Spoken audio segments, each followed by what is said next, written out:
Santificado seja a vossa rede, redes sociais. Minha nossa vossa ótica vitória pelas crianças, boatos, Fibra ótica. Essa vontade se não é como na terra, Vamos começar mais um Papo na Floresta, hoje aqui recebendo a professora Cássia Daligna, uma referência quando se fala em contação de história, leitura na cidade. E é um prazer receber aqui. Já começo te agradecendo por aceitar o convite, Cássia. E peço que você se apresente, a sua formação, qual é a sua área de atuação. Se apresente um pouquinho para a gente. Ok, primeiro eu quero dizer da minha gratidão de ter sido lembrada. Para mim é uma honra participar desse movimento muito legal que você está fazendo, nesse ritmo do ficar em casa e a gente poder estabelecer um diálogo, né, das coisas que a gente gosta e acredita. Eu sou professora de formação, sou formada em literatura e língua portuguesa, ainda estou na rede municipal. Já tem algum tempo e estou em fase de pendurar chuteira, já estou a caminho da aposentadoria. Servi ao município, efetiva na Escola Benjamin, na Secretaria de Educação, que me presentearam com essa possibilidade de trabalhar com a literatura e a contação de histórias. Claro, tem um monte de gente que trabalha com leitura nas escolas e tal, mas você acabou virando uma referência pela sua prática, pela sua atitude enquanto professora, profissional. Como que você entra nesse universo e a importância da leitura na formação das crianças, enfim. Eu ouvia as crianças e quando eu perguntava para elas quem contava história para elas, as respostas me causavam alegria por um lado e estranheza por outro, no sentido de que quem contava histórias era a babá, a avó, a madrinha, e a professora, a escola, ela não era citada nesse processo. E junto com tudo isso, aquele reclame, né, de que a educação não vai bem, a educação precisa melhorar, a gente precisa focar em algumas coisas, precisa melhorar. E a leitura é essa ferramenta incrível que abre as portas do conhecimento, da informação para todos nós. E dizer assim, as crianças não gostam de ler, era uma outra coisa também que eu nunca concordei. As crianças leem sim, nós lemos muito. O que, de repente, estava distante e continua distante, eu penso que no nível atual está mais próximo à questão do livro, né? As crianças estarem mais próximas dos livros, da literatura, conhecer esse universo que foi preparado para elas, a herança cultural que nós temos que deixar para essas crianças e que a gente não estava fazendo. Então, eu, junto com outras colegas de trabalho, a gente se propôs de entender melhor esse processo e nos tornarmos figuras para essas crianças. Quando essas crianças fossem questionadas novamente, quem conta história para você? Quem lê para você? Que o professor fosse lembrado, né? E hoje aconteceu uma inversão, e isso é também preocupante, né? Porque a mamãe tem que contar história, o papai tem que contar história, a vovó tem que continuar, e eu vejo assim com bastante alegria o tanto que Alta Floresta, as escolas abraçaram essa função importante para as nossas crianças e vem fazendo um trabalho de extrema grandeza. Promoveu essa proximidade com o livro, né? Porque não adianta, não basta falar para o aluno que ele precisa ler e tal, e nem para o adulto, né? Porque as pessoas não tomam gosto pela leitura pelo convencimento, e sim pela experiência, né? Acho que essa foi uma coisa que vocês sempre fizeram na Benjamin, com uma atividade, sabe? A criança poder pegar o livro, folhear, isso Me lembro muito da época de criança. Você deve se lembrar também, quando era período de amarelinha, era todo mundo brincando de amarelinha. Quando era período de soltar pipa, era todo mundo soltando pipa. E com a leitura não é diferente.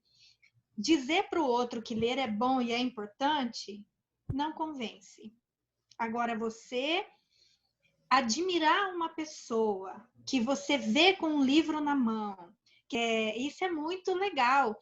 Você não faz o outro gostar do que você não gosta. Você não convence o outro apenas pela palavra. A gente precisa arrastar pelo exemplo. Hoje nós comemoramos o Dia Internacional do Contador de História, que é dia 20 de março. Nós comemoramos o nascimento de Monteiro Lobato, que é 18 de abril, que também é o Dia Nacional do Livro. Nós comemoramos o dia de nascimento de Hans Christian Andersen, que também é o Dia Internacional do Livro e da Literatura Infantil, que é no dia 2 de abril. Então, datas que por muito tempo passou batida para muita gente, né? Então, hoje a gente vê movimentos lindos nas escolas, encantando as crianças e fazendo com que elas criem essa proximidade com o objeto livro, que não concorre com a internet, que não concorre com o tablet, com o celular, ele tem um espaço reservado. Mas apesar de tudo, de toda essa importância aí que a gente conhece, e que é consenso, eu acho que, né, no meio educacional, mas a gente ainda tem dados assim que são bem tristes, né? Eu dei uma pesquisada bem vagabunda, assim, dei uma olhada na internet em umas coisas e vi dados do tipo que nós temos uma média de 2,4 livros por ano que o brasileiro lê. Ou seja, não chega a ler 3 livros por ano. Enquanto que em países considerados mais desenvolvidos tem uma média de 7 livros. Né? A gente ainda vive essa realidade. Eu arrisco a dizer que as pessoas têm medo da solidão. E é o que o livro propõe. Tá? O livro propõe a solidão que é aquele encontro com você mesmo. Eu tenho nos meus estudos uma frase da Fanny Abramovic que diz assim, que o professor precisa ensinar a criança a sair daquele encontro solidário, que é a contação de história, que é o adulto lendo para ele, e conseguir adentrar no mundo solitário. Ele sai do solidário para o solitário, que é quando ele consegue vencer a complexidade de um livro, que o adulto que o acompanha, que lê para ele e com ele, vai fazer que ele queira se aventurar. Então, se a gente for olhar esses dados, eles já foram piores. A gente vê que no Brasil hoje o acesso ao livro ainda é complexo, porque o livro está longe de ser um objeto barato, ele é um objeto caro. Para se tornar um objeto de desejo, a criança precisa ter um vínculo criado com ele, né? De conhecer um livro. Eu, por exemplo, vou puxar a sardinha agora. Eu amo um livro do Lewis Carroll, que é Alice no País das Maravilhas. Eu tenho 12 versões do livro. E todas as vezes que eu viajo, que eu vou para uma biblioteca, a primeira coisa que eu procuro é onde estão os livros de Alice. Eu quero saber se tem alguma edição diferente. Por quê? Porque é o desejo de ter o livro, de ter o objeto livro, né? E agora eu tenho uma caminhada. Eu tive um pai que leu, que me motivou, que me levava para eventos culturais, me levava para bibliotecas. Eu tive professores que leram, que me incentivaram e que me cobraram aquilo que eu penso que o professor precisa cobrar para a formação de um leitor, que não é fácil, que é complicada, né? Então, tem toda uma escada para ser galgada aí, que não é fácil, mas que é possível. Então, esse índice, ele está atrelado não só ao fato de você ir lá e pegar um livro e ler, está atrelado a uma porção de coisas. Hoje é mais fácil você botar um celular na mão de uma criança para entreter no tempo. É fácil você ligar e colocar num programa infantil, né? que quando você tem um livro, por exemplo, você é o recurso visual e auditivo para a criança, tá certo?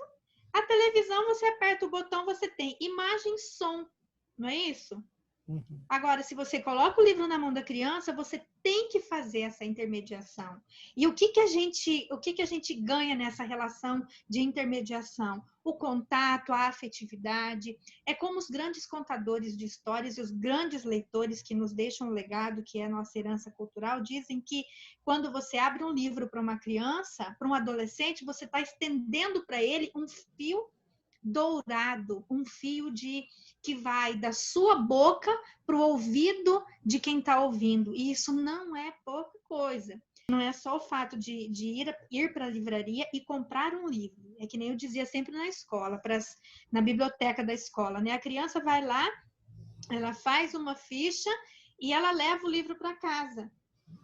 E aí eu sempre falava para os meninos da biblioteca, quando a criança vier devolver o livro, questione, pergunte o que ele achou, pede se ele indicaria esse livro para alguém, para você ter pelo menos uma noção se a criança abriu o livro e leu. Porque na maioria das vezes ele levava o livro para passear em casa, né? Colocava na bolsa, porque o livro é bonito, chegou na biblioteca, agora eu quero levar. E quantos não se perderam em dias de chuva, que botava na mochila, molhava tudo e chegava pingando água no dia seguinte, né? Mas esse é o movimento que precisa ser feito. Se não tiver o adulto, se não tiver o pai e a mãe em casa lá, que vai abrir essa mochila, meu filho, deixa eu ver o que é que tem aí, vamos ler junto. É complexo, viu, Ronaldo? Porque pressupõe esse fio aí. Vou te pedir para falar algo que é muito difícil de ser dito, que é a experiência, né, de estar ali contando uma história. Aquela magia que acontece com a gente. Aí eu, como ator, eu também é isso, né? Se alguém me perguntar como é estar em cena apresentando, é muito difícil traduzir isso em palavras. Mas eu queria fazer essa provocação. E eu sempre, quando eu vou contar uma história, a gente chama o contador. Da mesma forma que você, como ator, você chama o personagem. Não é assim? Então, a gente chama. E a magia começa. Você olha no olho, você busca esse ouvinte, né? E você traz para ele aquilo que você acredita. Você coloca amor, você coloca emoção, você coloca ira, você coloca alegria, você coloca raiva às vezes, né? Tristeza, e você tem que parecer verdadeiro. Então, contar uma história, primeiro, é você acreditar nela. E aí, eu sou aquela contadora de história que gosto muito do olhar, da expressão vocal, dos gestos. Uso bem pouca indumentária, né? Não me transfiguro assim para contar. Mas cada contador tem um seu jeito. E é um pouco isso que o PIN faz, né? Quando você toca, você chama, você estabelece uma relação com o seu ouvinte que começa assim, era uma vez, e aí ele sabe. Quando você diz essa expressão mágica, era uma vez, você exclui tudo que está fora e passa para um mundo que ele entende. E isso acontece muito com a criança. Esse era uma vez, eu era o rei, você era a rainha, eu era o pobre, você era o macaco, entendeu? Entra nesse mundo do faz de conta. E aí você desenvolve toda uma performance criativa, emotiva, afetiva, que culmina com e foram felizes para sempre. Então, agora nós fechamos o mundo que ficou lá atrás, não era uma vez, e ele sabe que o mundo agora é real, né? E os contos, especialmente os contos de fadas, eles ilustram muito bem isso. Ele é a saga do herói, né? Aquele personagem que nós amamos, que vai sofrer horrores, mas que ele vai receber ajuda, vai receber auxílio divino para dizer para ele: a trajetória é difícil, mas você vai conseguir. Então, traduzir isso em palavras realmente é complicado. Por isso que eu gosto muito da simbologia do PIN, né? Que ele abre esse universo da magia e depois ele traz a gente de volta com todo esse encantamento. Eu queria mudar uma coisa, trazer para esse momento maluco que a gente está vivendo, que é a pandemia. Você se preocupa e falando depois dessa questão toda, dessa necessidade da leitura, dessa importância da leitura, e aí já não mais só para criança, mas para nós, adultos também, e parece que as pessoas... Será que as pessoas estão lendo mais na quarentena ou elas estão mais ainda conectadas da internet? Eu acredito que se lê muito, né? Eu sempre falei. O suporte pode não ser o livro, né? Mas eu assim, eu tenho contato com amigas, amigos, que eu sei que estão estudando, estão aproveitando esse tempo para pesquisa, assim também como tem um tanto de gente que está aí espalhando fake news, está aí se horrorizando com as tragédias e os números, enfim. Essa tua provocação me vai fazer te dizer novamente a questão de que o ser humano tem medo da solidão e de se encontrar, tá? Ele tem medo, essa coisa do fique em casa, você tá com tempo para pensar nas suas coisas, de pensar em você, de se olhar e de se entender. Hoje em dia, na internet, a gente consegue baixar tanta coisa boa, né? Tem muitos livros em domínio público que você... Se a questão é o livro, o objeto, o livro, você pode ler pelo computador, mas eu vejo, assim, que as pessoas, por medo ainda desse encontro consigo mesmo, acabam dedicando tempo para outras coisas, mas leem sim. De repente, falta essa conexão com as obras que eu deveria ter selecionado para minha vida e não selecionei, ou buscar de alguém que de repente pudesse indicar. Eu mesma, esses dias atrás, uma mãe e muito amiga, muito querida, ela me ligou e falou assim, Cássia, eu estou precisando que a minha filha leia algumas coisas, você pode selecionar, indicar? E selecionei alguns livros e ela levou. E aí, esses dias atrás, ela me retornou e falou assim, olha, eu li os livros e fiquei encantada. Falei, olha que bacana, né? Ela veio buscar o livro para a filha e acabou ela lendo também. Esse fato das crianças estarem em casa com os pais, podia ser esse grande momento, né? Hoje já está sentado lá a mamãe para ajudar a fazer a tarefa, fazendo às vezes do professor, isso dá um baque, e aí a gente reconhece a importância dessa figura que é o professor, que é o humano, que está ali com as crianças efetivamente durante 4 horas, né? Eu queria agora ir para um campo um pouco mais pessoal e te perguntar o seguinte: como que tem sido para você essa experiência de quarentena? Eu fui muito premiada com essa quarentena, viu? Eu sempre falo assim, porque eu sempre fui muito agitada, fazendo 3, 4, 15 coisas ao mesmo tempo, mas ficar em casa sempre foi para mim um sonho, um desejo, né? Eu concluí 2019, me preparando para a aposentadoria, né? Pude revisitar cantos da minha casa e da minha vida que eu não fazia porque não tinha tempo, né? Então, assim, eu sou assinante da TAG, que é um clube de leitores, que foram se empilhando, os livros foram se empilhando, e eu recebi as caixinhas lindas com os mimos e tal, e eu fiquei aí, vai chegar o momento que eu vou poder pegar vocês. Então, assim, eu tô tendo esse tempo, eu tô embrenhando numa nova tarefa que eu venho estudando aromaterapia, estou conhecendo os óleos essenciais. Eu me coloquei um propósito, não vejo jornal. Eu acredito muito que a humanidade precisava desse tempo, o planeta precisava desse tempo sabe? De que nós nos recolhêssemos um pouquinho para que ele pudesse respirar. Tem umas coisas assim que, meu Deus do céu, se é tanto alarme, não tô colocando em xeque isso. Eu creio que nem em cidades grandes como São Paulo, Rio de Janeiro, esses lugares onde a pandemia tá assim, né? Tá complicada, mas eu fico aqui pensando, meu Deus, eu posso fazer o quê? O que eu posso, Cássia, posso fazer? Ficar em casa.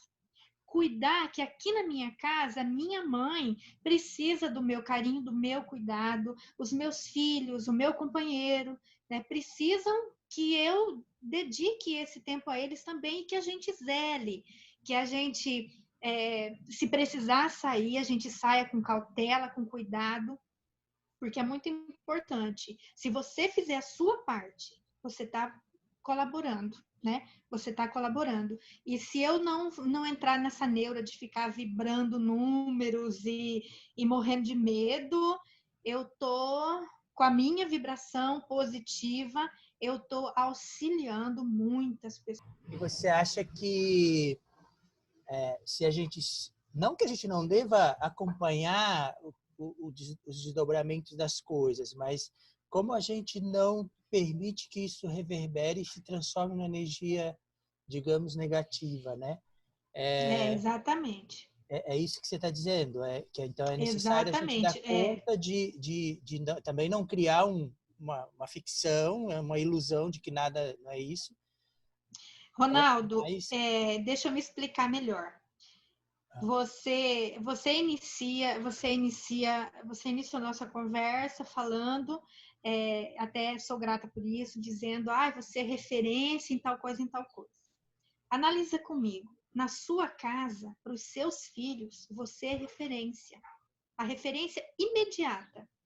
O que você diz para mim se eles começarem a encontrar um pai neurótico, um pai medroso, né? Um pai que está o tempo inteiro atualizando números? Como é que você acha que isso cairia para eles? É nisso que eu me refiro. É lógico que saber das coisas é importante até para a gente poder saber como agir, mas viver de paranoia de números, não. Não, porque assim, hoje eu vejo assim a grandeza do pessoal da saúde, sabe, os médicos, enfermeiros, todas aquelas pessoas que estão na linha de frente, porque esse é o trabalho deles, né? Eles precisam de que nós vibremos positivamente para que eles possam trabalhar com segurança e não me trancar com medo que, meu Deus do céu, que o mundo vai acabar. Gente, eu estava ouvindo outro dia uma reportagem, eu não vejo televisão, mas o rádio local eu ouço todos os dias, e eles assim fazem muito bem o trabalho, explicando, colocando para a gente, atualizando como é que estão as coisas. Os casos de dengue no município cresceram muito, né? Então, assim, a gente tem medo de um vírus e está deixando uma outra coisa também tomar conta. Então, é algo que a gente precisa refletir, pensar. Eu ouvi também os casos de violência doméstica que acabam, né? Infelizmente, as pessoas estão nervosas porque as contas estão chegando, às vezes a gente não está recebendo aquilo que deveria receber, isso provoca um estresse na gente, e isso é real. Eu não estou dizendo que, não, eu fechei os olhos para isso, não estou vendo sim, eu estou vendo sim. Mas eu também vejo outra coisa, eu também vejo que nós podemos agir positivamente. Nós podemos colaborar de uma forma otimista, sabe? Quando você age dessa forma na sua casa com seus filhos, eles ganham força. Nossa, meu pai é assim, entendeu? Porque você é essa referência. Agora, o contrário também é real. Quando eles percebem que o pai está desanimado, que a mãe está debaixo da cama, como é que eles vão agir? E outra coisa, isso é tudo muito novo, né? Esse vírus, ele nos colocou numa situação muito diferente daquilo que a gente vinha acostumado a fazer, mas que, se você parar para analisar, nos fez também um grande bem, né? Nos fez olhar para a gente, nos fez perceber que a humanidade, caminhando do jeito que ela vinha, meu querido, não tinha como continuar. E outra coisa, estamos apenas colhendo o que plantamos. É nisso que eu acredito. Nós colhemos o que plantamos. Ninguém vai colher abacaxi se plantou cacau, não tem jeito. Então, é tempo da gente olhar para si, rever o caminho que fez e tentar uma nova direção. Eu acredito que a gente fazendo isso, a gente consegue. E eu vejo isso muito com a minha mãe aqui em casa, sabe? Poder levantar de manhã, fazer o café, arrumar a mesa, sentar com ela, tomar café e olhar para ela, não, vamos lá, que hoje o dia promete fazer coisas boas. Eu vejo que eu estou propondo saúde mental para ela.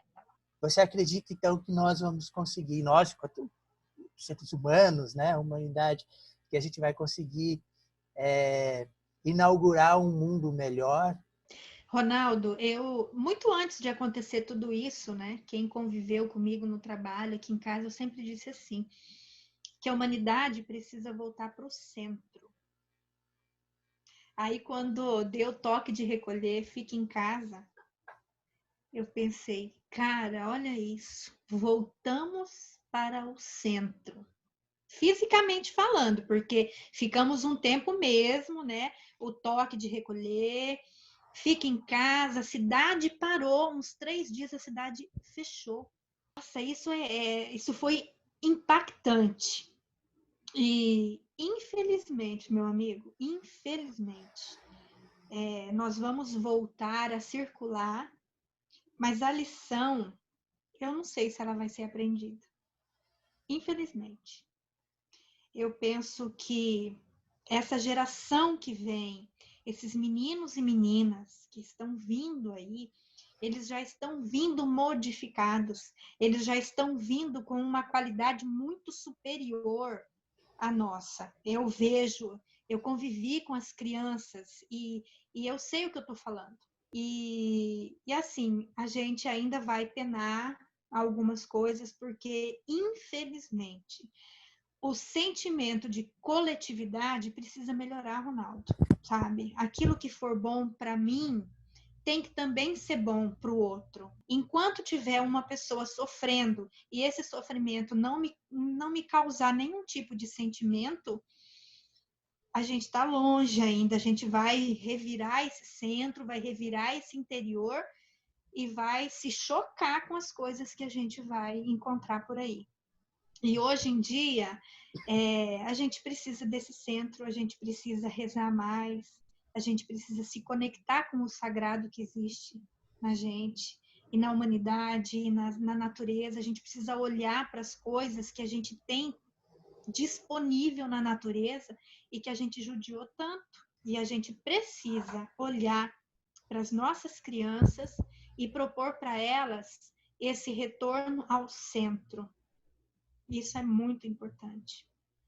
Eu queria, assim, para a gente fechar o nosso papo, a única coisa que eu tenho pedido para as pessoas, na verdade, é isso, assim, que elas preparem, escolham um fragmento de um texto, uma poesia dela ou não, para compartilhar com as pessoas que eventualmente assistam o nosso vídeo. Então, nesse tempo de pandemia, eu venho participando de um grupo de leitura, né? E esse texto é uma parábola que a gente não tem autoria dela, mas que cai muito bem para esse momento. Havia um rei que uma vez disse aos sábios de sua corte: eu tenho um anel com um dos diamantes mais preciosos do mundo e eu quero esconder uma mensagem sob a pedra, que pode ser útil numa situação de extremo desespero. Eu darei esse anel aos meus herdeiros e quero que ele sirva fielmente. Pensem qual tipo de mensagem vai estar lá. Deve ser bem curta para caber no anel. Os sábios sabiam como escrever tratados, mas não sabiam se expressar em sentenças curtas. Eles pensaram, mas não chegaram a lugar algum. O rei se queixou do fracasso com um serviçal antigo e fiel que criou ele, né? Que o criou desde a infância e era parte da família, uma pessoa bem querida. O velho homem então disse: eu não sou sábio, não tenho educação, mas sei uma mensagem que pode servir em tantos anos passados no palácio. Quando conheci muitas pessoas, percebi que era realmente importante. Uma vez, eu servi um visitante místico convidado pelo seu pai e ele me deu essa mensagem. Eu peço que você não leia agora. Guarde sob a pedra e abra apenas quando não houver nenhuma outra saída. O rei ouviu o velho serviçal e assim o fez. Depois de um tempo, os inimigos atacaram o país e o rei perdeu a guerra. Ele escapou no seu cavalo e os seus inimigos o seguiram. Ele estava sozinho e seus inimigos eram muitos. Ele cavalgou até o fim da estrada. Havia um imenso penhasco à sua frente. Se ele caísse, seria o fim. Ele não podia voltar, já que os inimigos se aproximavam. Ele já ouvia o trote dos cavalos. Ele não tinha saída. Estava completamente desesperado. Então, ele lembrou-se do anel. Ele abriu e encontrou a inscrição, que dizia assim: isso também vai passar. Depois de ler a mensagem, ele sentiu que tudo estava silencioso. Aparentemente, aqueles que o seguiam se perderam e foram a uma direção errada, bem contrária de onde se encontravam. Não se ouvia mais os cavalos. O rei estava repleto de gratidão ao serviçal e ao místico desconhecido. As palavras eram de fato poderosas. Ele fechou o anel e voltou para a estrada. Ele recolheu seu exército e voltou ao seu reino. No dia que ele voltou ao palácio, organizaram um evento magnífico, um festejo para todo mundo. As pessoas amaram seu rei. Ele estava feliz e orgulhoso. O velho servo veio e disse a ele suavemente: mesmo nesse momento, leia a mensagem novamente. O rei disse: agora eu sou um vencedor, o povo está celebrando o meu retorno, não estou em desespero ou numa situação impossível de resolver. Ouça esse velho serviçal, disse o próprio serviçal. A mensagem funciona não só nos momentos em que tudo vai mal, mas também nos momentos de vitória. O rei, então, abriu o anel e leu: isso também vai passar. E de novo sentiu um silêncio cair sobre si, ainda que estivesse em meio à multidão dançante e barulhenta. Seu orgulho se dissolveu. Ele entendeu a mensagem. Ele era um homem sensato. Então, o velho homem disse ao rei: você lembra tudo o que lhe aconteceu? Nada, nenhum sentimento é permanente. Como a noite vira dia, momentos de felicidade e desespero tomam lugar um do outro. Aceite-os como a natureza das coisas, como parte da vida. Um dia de cada vez. Isso também vai passar. Sábio, não? Aí a gente faz assim, ó. Aí a gente faz assim. Olha, lindo. Obrigado, Cássio. Eu tinha certeza que ia ser muito legal, porque sempre que a gente conversa, eu fico muito feliz, assim, se realmente você consegue. Nossa, e eu tenho Palavras, acompanhado, muito obrigado. acompanhei, venho acompanhando os vídeos e assim, a lindeza do trabalho, parabéns. É isso aí, sabe? Essa proposta, essa provocação que é importante. O que eu posso fazer? O que o Ronaldo está fazendo? Ele está nos proporcionando essas conversas que são fantásticas, muito, muito legal mesmo. Gratidão por fazer Legal. parte desse trabalho, viu? Escrever pelo santificado seja vossa rede, redes sociais. Minha alma, como pode caminhar pela segurança do ar.